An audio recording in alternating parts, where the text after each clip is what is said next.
What does my ideal retirement situation look like? I don't know.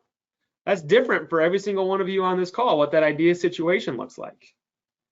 You know, is it tax-free or is it taxable? Right? Is legacy important? Is it not?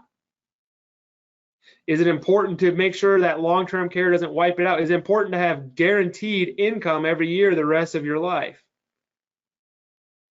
Is it important to be stress-free? Have you thought about it? Do you know how much money you need? Taxes, legacy, long-term care, guaranteed income, stress-free. That doesn't come just by investing money and hoping the best happens. Because right now, the good news is the last 12 years have been very, very good.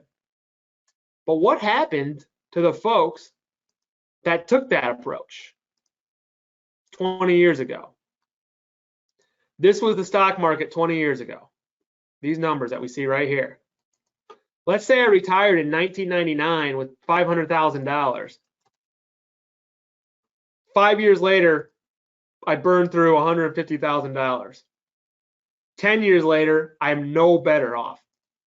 In a matter of fact, if I needed some of that money, just 4%, my $500,000 nest egg in 1999 went down to $216,000. My retirement got wiped in half in nearly 10 years. If we're planning right, we want our retirement to last more than 10 years, 20 years. We don't know what's going to happen. Yeah, maybe you had a giant pile of money that you saved up throughout the years, but you didn't plan for income. You didn't plan for taxes. You didn't plan for long-term care. You didn't plan for changing events. You didn't plan for market corrections, whatever it is, and it goes away.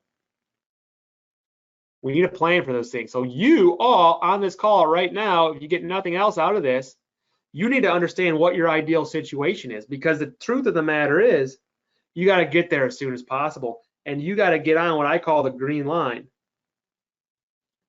because time is exponential, right? Bad habits breed other bad habits. Good habits breed other good habits. Because if we're not in this mode of where we're trying to be in our ideal situation, what's the opposite?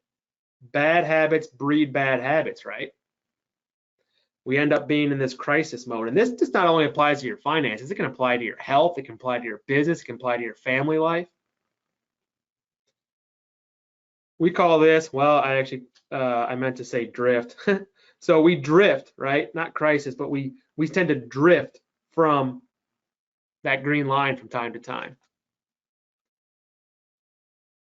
In reality, most of us plan our lives somewhere in between these two lines, right? But we don't really know what we're doing. And what do we call this in the middle? Mediocrity. Mediocrity. Most people call that mediocrity. You know what I call mediocrity? Failure.